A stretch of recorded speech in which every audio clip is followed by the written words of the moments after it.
today's news, this week, Red Meat Industry Services, better known as RMIS, launched the second phase of its traceability platform in Pretoria.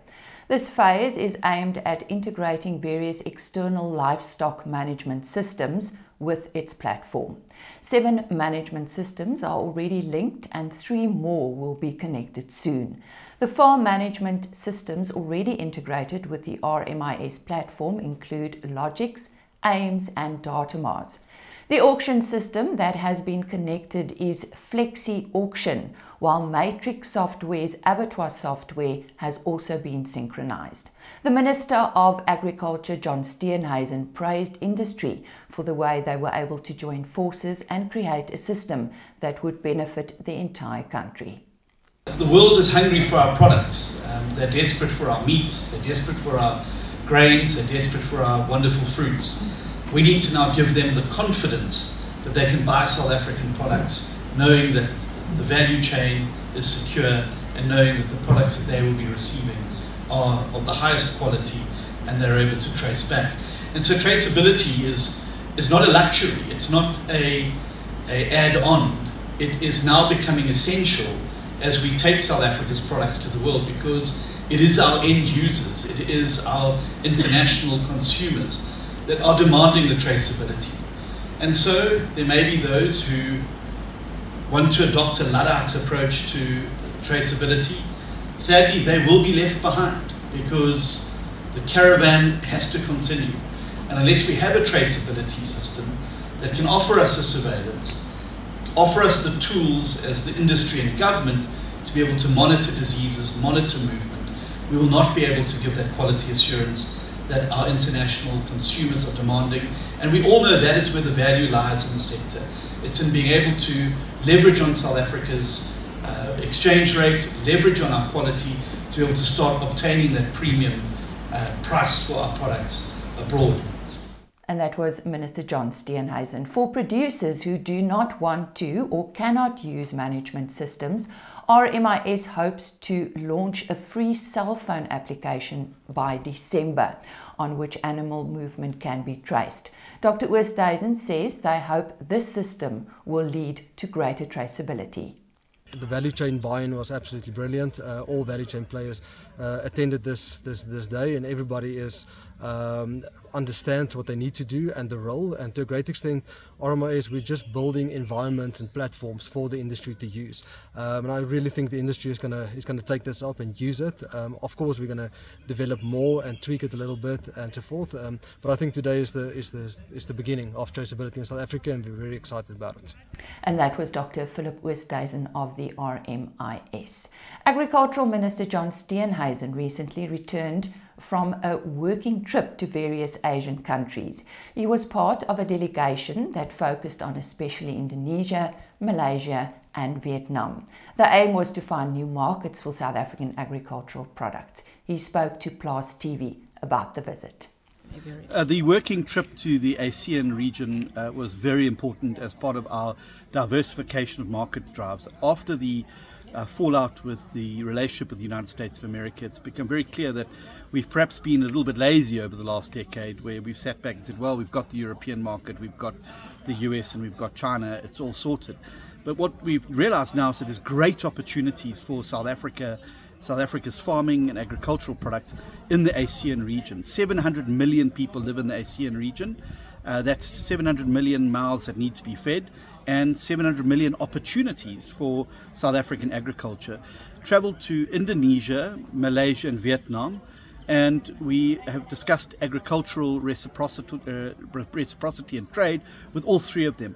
Perhaps the most progress was made in Vietnam, where we've agreed that we will sign a memorandum of understanding that will start opening up trade with Vietnam. The beauty about the ASEAN region particularly is that it's counter-seasonal. So South Africa can fill the gap on fruit and meat and various other products on a counter-seasonal basis to them. Meat products and red meat particularly are a very big focus for them. Very few of those countries actually do red meat of their own at a big scale. They're importing from other countries, and given South Africa's quality, given the advantage we have with the exchange rate, there's huge opportunities there. And so this is key to South Africa's continuing trade expansion. We have to keep existing relationships, including with the USA, Europe and China, and deepen and widen those where we can, but at the same time look for new markets. And it's definitely that part of the world that there's a hunger there, and included in that is the Middle East as well. And those are the areas that we're really starting to take industry with us, to take players in the industry with us, as well as organized agriculture, to help us make the case in those countries about why South Africa makes sense on so many levels as a trading partner for agricultural products. That was Agriculture Minister John Steenhuisen. Back in Clouseer is bevestig by 'n plaas in die Gouda-omgewing in die Wes-Kaap, terwyl 2 ander plase deur owerhede ondersoek word vir nog moontlike uitbrekings. Intussen is al 3 plase deur die provinsie se veeartsenydienste onder kwarantyne geplaas.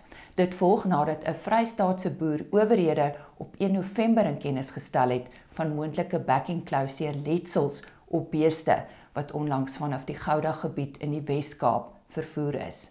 Die ander 2 gevalle is in die omgewing van Velddrif en Bredasdorp aangemeld. In beide gevalle behels dit diere wat op 30 Oktober verskuif is. Die maatskappy wat die diere vervoer het, word ook ondersoek en resultate van die toetse moes teen uitsaaityd nog bevestig word.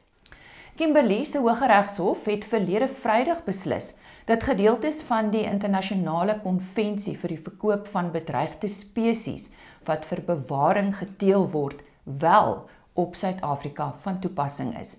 Die uitspraak volg nadat Wikus Diedriks, die stigter van Rockwood Conservation, die Noord-Kaapse LER vir landbou, omgewingsake, landelike ontwikkeling en grondhervorming voor die hof gedaag het hieroor.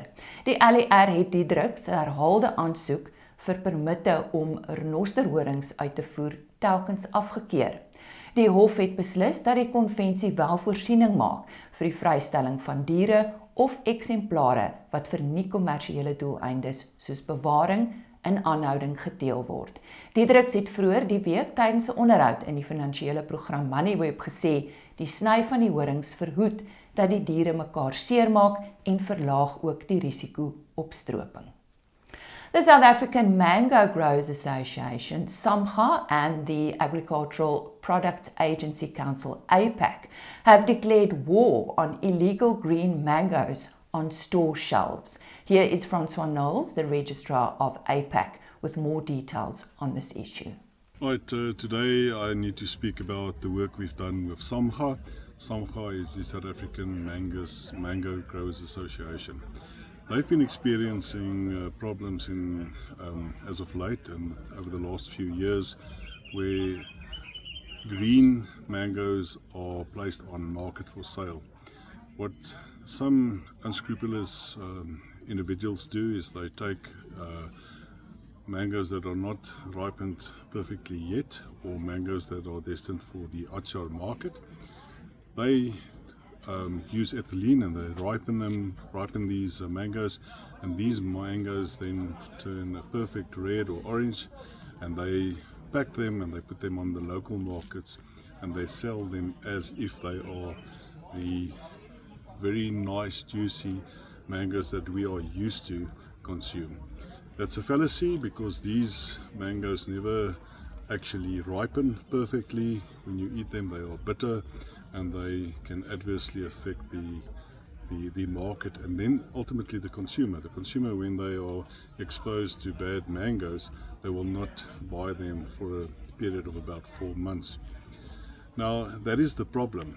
We have these unscrupulous role players in the first 3 or so weeks of the beginning of the season, which is normally the last 2 weeks of October and then the first week of November.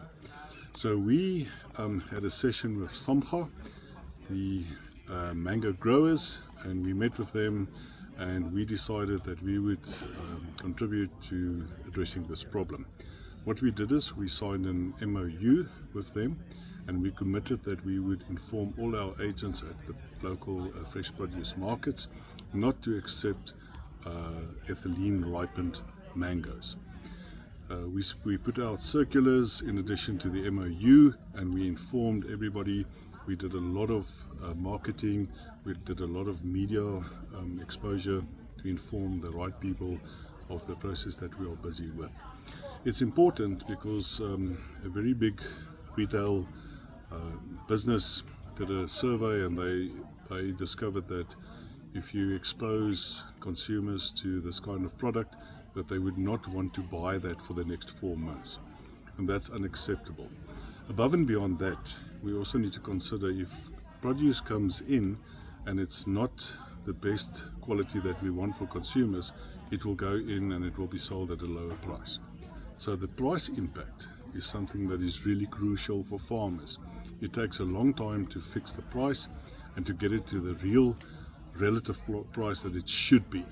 And that is something that is of great concern, because as APAC we need to also look after the interest of farmers ultimately, and doing so regulating our agents. So taking hands with the industry, taking hands with the mango associations and all the mango farmers, we've embarked on this process. We've been very successful.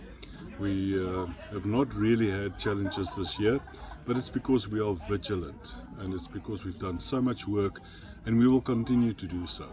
At the end of the day, it's about looking after the farmer, the interest of the farmer, making sure that the farmer gets proper aggregated services when they use the services of our registered agents. Our registered agents are all affiliated to APAC. They do fantastic work. We assist them, and we make sure that we enhance their career and the work that they do, so that we can ultimately serve consumers out there. So we hope to continue on this path, and we hope that this message will go wide, and we hope that everybody will understand why we do what we do. And that was Francois Knowles from APAC. Hansie Viljoen, a grain farmer from Leeudoringstad in Northwest, has been crowned the 2025 Grain SA Syngenta Grain Producer of the Year. The announcement was made during a gala event at the Birchwood Hotel in Gauteng last Friday.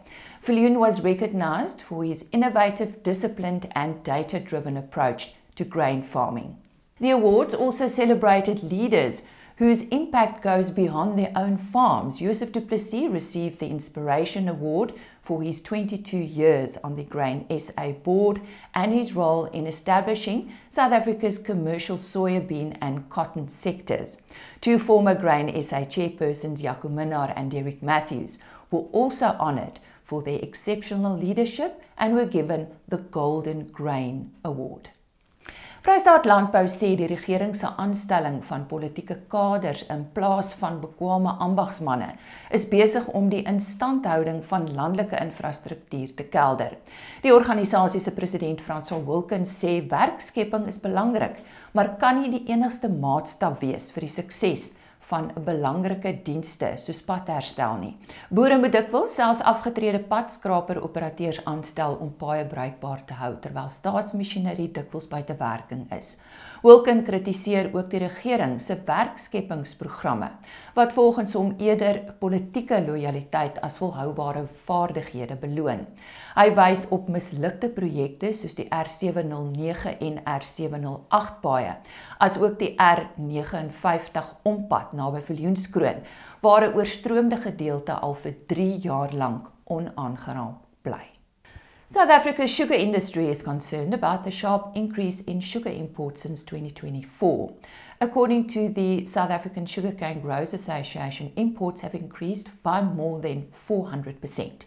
The situation threatens the survival of sugarcane growers in Mpumalanga and KwaZulu-Natal. Countries such as Brazil and India subsidize their sugar industry and offer additional subsidies for exported sugar. According to the association, opportunistic South African importers then import sugar from those countries and sell it at prices similar to that of local sugar. This results in high profit margins for the importers, but has little benefit for local consumers, while the local industry is squeezed out of the market. South African products have seen a decline of more than 100,000 tonnes in local sales. This translates into a monetary loss of more than 760 million rand for the local sugar industry. The association has appealed to consumers, retailers and food manufacturers to support the local industry. The government was also called upon to introduce stronger trade measures to protect the local industry and to review policies such as the so-called sugar tax. Met die middeltermynbegroting wat eersdaags plaasvind, hoop die TLISA die regering groter beleidssekerheid sal aandui. Benny van Zyl, die organisasie se hoofbestuurder, meen die grootste deel van Suid-Afrika se probleme kan na die beleidsomgewing teruggetrek word. Volgens van Zyl moet die regering duidelik verklaar watter koers die land gaan inslaan. Een van privaat eiendomsreg en die vrye mark of een van 'n sosialistiese kommunistiese geïnspireerde uitkomste. Die TLISA beklemtoon dat die ekonomiese beskouing waarop Suid-Afrika se beleid berus eers uitgeklaar moet word voordat daaroor begrotings of nuwe inisiatiewe gepraat kan word. Die minister van Finansies sal die begroting op 12 November om 2:00 die middag ter tafel lê. Landbouorganisasie Agri Expo het in 'n verklaring gesê belangstellendes kan nou registreer vir die 31ste Statebond Landboukonferensie wat van 1 tot 5 November aanstaande jaar in Kaapstad sal plaasvind. Die geleentheid word aangebied deur Agri Expo in samewerking met die Royal Agricultural Society of the Commonwealth.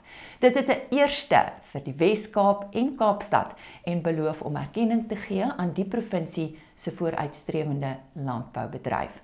Vorige konferensies is in lande soos die Verenigde Koninkryk, Australië, Kanada en Singapore aangebied.